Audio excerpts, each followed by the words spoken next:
مرکز مسلم لیگ زندہ باد۔ السلام علیکم ورحمۃ اللہ۔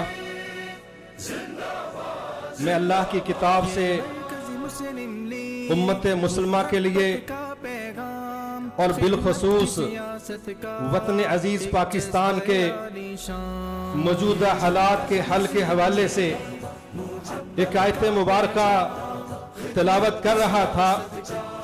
اللہ فرماتے ہیں وَأَعِدُّوا لَهُم مَّا اسْتَطَعْتُم مِّن قُوَّةٍ وَمِن رِّبَاطِ الْخَيْلِ تُرْهِبُونَ بِهِ عَدُوَّ اللَّهِ وَعَدُوَّكُمْ وَآخَرِينَ مِن دُونِهِمْ لَا تَعْلَمُونَهُمْ اللَّهُ يَعْلَمُهُمْ۔ اللہ فرماتے ہیں مسلمانوں، جہاں تک تمہارا بس چلتا ہے تم قوت کو جمع رکھو، اپنے دشمنوں سے تحفظ حاصل کرنے کے لیے اور ان کے مقابلے میں کھڑا ہونے کے لیے قوتوں کو استطاعت کے مطابق جمع کرو۔ جب تم اپنا یہ وعدہ پورا کرو گے اللہ اس کے 3 نتائج دے گا۔ پہلا نتیجہ یہ دے گا کہ جو اللہ کے دشمن ہیں اللہ ان کے دلوں میں تمہارا رعب داخل کر دے گا، اور دوسرا وہ طبقہ جو تمہارا دشمن ہے اللہ ان کے دلوں میں بھی تمہارا رعب داخل کر دے گا، اور تیسرا وہ گروہ جو تمہیں نظر نہیں آتا، جس کی پہچان تم نہیں کر سکتے مگر دشمنی میں وہ کسی سے کم نہیں ہے۔ اللہ فرماتے ہیں میرا وعدہ ہے میں ان کے دلوں میں بھی تمہارا رعب داخل کر دوں گا۔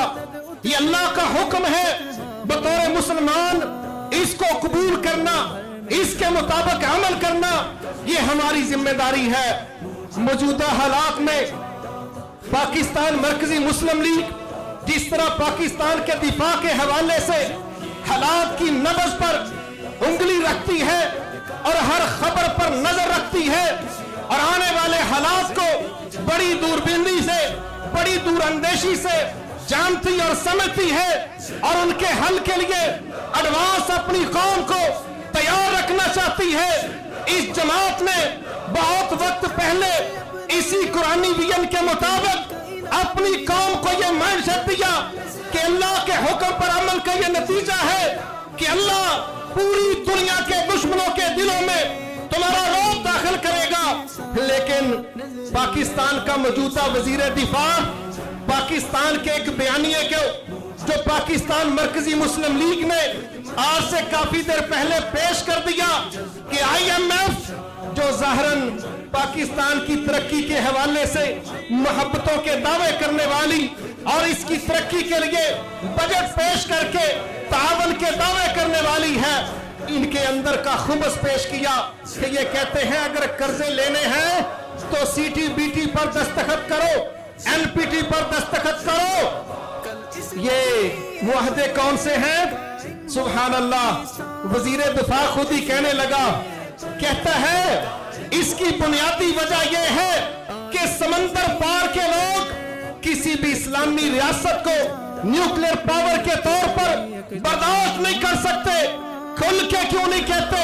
سمندر پار میں تو بڑی دنیا ہے، کھل کے کہو اسلام کے دشمن، پاکستان کے دشمن پاکستان سمیت کسی بھی اسلامی ملک کو قوت میں دیکھنا نہیں چاہتے۔ ایک طرف CTBT کے سائن کی بات ہے، IMF کا دباؤ ہے، NPT پہ دستخط کی بات ہے، دوسرے طرف اللہ کا حکم ہے۔ انشاءاللہ ہم حکمرانوں کو یہ 2 ٹوک پیغام دینا چاہتے ہیں، اپنے قرضوں کے نام پر، پیٹ کی جہنم کی آگ بجھانے کے نام پر، کرپشنوں کا گراف بلند کرنے کے نام پر، ہمارے نام پر قرضے لے کے ہمارے دفاع کو گروی نہ رکھنا۔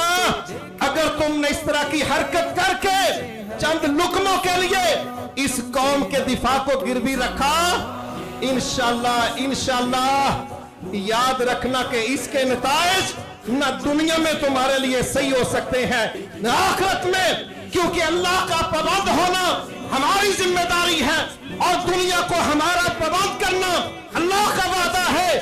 اس لیے ہم چند لقموں پر اپنی غلامیوں کے لیے سائن نہیں کر سکتے۔ اور یہ ویژن ہم نے غزوہ احزاب سے پڑھا تھا، جب نبی صلی اللہ علیہ وسلم کے ساتھی نے آ کے کہا اے اللہ کے نبی صلی اللہ علیہ وسلم حالات یہ ہے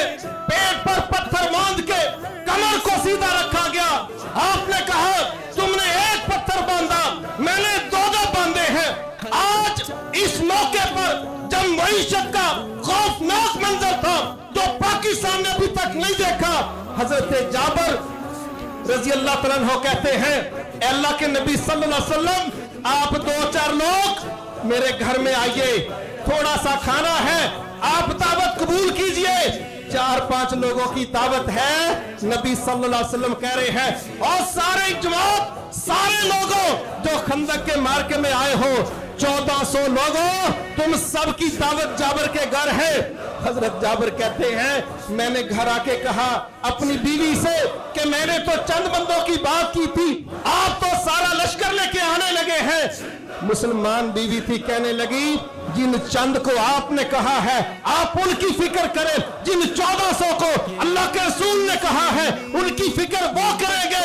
4 लोगों का खाना जब इस सकामत के साथ पेट पर पत्थर बांध के मुईशत के इंतहाई गिरे हुए लेवल पर इस्तिकामत अल्लाह के नबी ने दिखाई, अल्लाह ने 4 बंदों की मुईशत को 1400 बंदों के लिए किफायत कर दिया।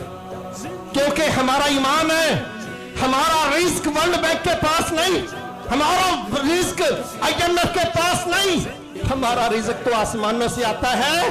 अगर हमारे अकीदे ने आज तक हमें यह भी नहीं समझाया कि तुम्हारा राज़िक आसमानों में है, तो बताओ हमने अपने दीन से क्या सीखा है। आखिर में मैं ये गुजारिश करना चाहता हूँ कि पाकिस्तान के दिफा के हवाले से हमारे एटमी असासे सिर्फ वतन अजीज के नहीं, ये उम्मत मुस्लिमा का असासा है। ये 2-4 लोगों को अपना इक़्तिदार बचाने के लिए इसको किसी के सामने गिरवी रखने की इजाजत नहीं है। और मैं ये जरूर गुजारिश करना चाहता हूँ, जब सब हम ये मानते हैं कि जंगें अकेली फौजें नहीं लड़ सकती, इंशाअल्लाह एक बात ये याद रहनी चाहिए, अल्लाह के नबी के दौर में हर शहरी फौजी था, अल्लाह के नबी के दौर में हर शहरी फौजी था। ये वर्दी और बगैर वर्दी जब कोई शख्स इस्लाम कबूल करता है, जो बात किताबुल्लाह में आएगी उसका पाबंद हर शख्स होगा, वो यूनिफॉर्म में हो या यूनिफॉर्म से बाहर हो। ये मुल्क हमारी जन्नत है। इंशाअल्लाह इसके दिफा के लिए हम किस हद तक इकट्ठे हो सकते हैं, दुनिया के सबसे अजीम हुक्मरान हजरत मोहम्मद सल्लल्लाहु अलैहि वसल्लम से सीखे। आपने मदीने के दिफा में यहूदियों को कहा आओ, ईसाइयों को कहा आओ, मुनाफिकीन को कहा आ जाओ, ताकि बुत परस्तों को कहा आओ। ये चारों गिरोह जो गैर मुस्लिम भी हैं, गंदे रवैयों के मालिक हैं, मदीने के दिफा की बारी आई तो अल्लाह के नबी ने सबको दिफा के मुआहदे में जकड़ लिया कि बतौर मदीना के शहरी अगर बाहर से मदीना को कोई खतरा होगा हम सब मिलकर इसका दिफा करेंगे। तो क्या आज पाकिस्तान का दिफा करना सब जमातों का, सब बरादरियों का, सब लोगों का जिम्मा नहीं है? लेकिन हालात क्या है, कोई जमात सीटी बीटी पर बात क्यों नहीं करती? पढ़ते आयात है, अकीदा ये है कि इस्लामाबाद उसका है जिसका वाशिंगटन है। नहीं, इंशाअल्लाह हमारा अकीदा है आसमानों वाला जिसको मौका देगा उसके मुकाबले में कोई चीज ठहर नहीं सकती। इंशाअल्लाह इस पाकिस्तान की दिफा और बका के लिए हम अपने एटमी असासों को गिरवी रखने नहीं देंगे और हम आपस में ये हाइब्रिड वार और ये 5th जनरेशन वारफेयर इसको कामयाब नहीं होने देंगे। और वो मोहब्बत का, रवादारी का, तहम्मुल का, खिदमत का वो किरदार अदा करेंगे। अल्लाह दिल भी जोड़ेगा, अल्लाह सरहदें भी मजबूत करेगा, हम अंदर से भी मजबूत होंगे, बाहर से भी। और आखिरी पैगाम दिफा के हवाले से मैं इस मुल्क के सबसे करीबी और बड़े दुश्मन को देना चाहता हूँ। मोदी देख तेरे ख्वाब क्या थे, तेरी सोच क्या थी, तेरे अज़ाइम क्या थे। आज देख जिनके सिमट जाने की तू सोच रखता था, जिनके खत्म होने का तू ख्वाब देखता था, आज तेरी आंखें इनको देख के फटी की फटी रह जाएंगी। इंशाअल्लाह वो वक्त आ रहे, पूछ ले, राजौरी ले, वहां की खबरों ने तुम्हें समझा दिया है। आज का ये जलसा ये 1940 की पुरानी यादें ताजा करता हुआ हम अपने कश्मीरियों के मदद के लिए तेरे 56 इंच के सीने पर मूंज रगड़ेंगे, डालेंगे और तुझे याद करवा देंगे। ये नजरिए के लोग हैं, इंशाअल्लाह ये दुनिया से चले भी जाए, इनकी नस्लें मिटने वाली नहीं है। हमें अपने दुश्मनों की भी पहचान है, दोस्तों की भी पहचान है, और हम दोस्ती निभाना जानते हैं तो दुश्मनी को भी अच्छी तरह से निभाना जानते हैं। मैं खराज अकीदत पेश करता हूँ उन अजीम लोगों को कि जिन्होंने इतने खूबसूरत प्रोग्राम का पंडाल सजाया, और उनका मकसद यह है कि हमारा रब राजी हो जाए और हम नजर ना भी आए, लेकिन हमारा काम रब देखे। जब रब देखता है फिर वो सबको दिखाता है। जिंदाबाद जिंदाबाद मुस्लिम लीग जिंदाबाद जिंदाबाद। अब वक्त है पाएगा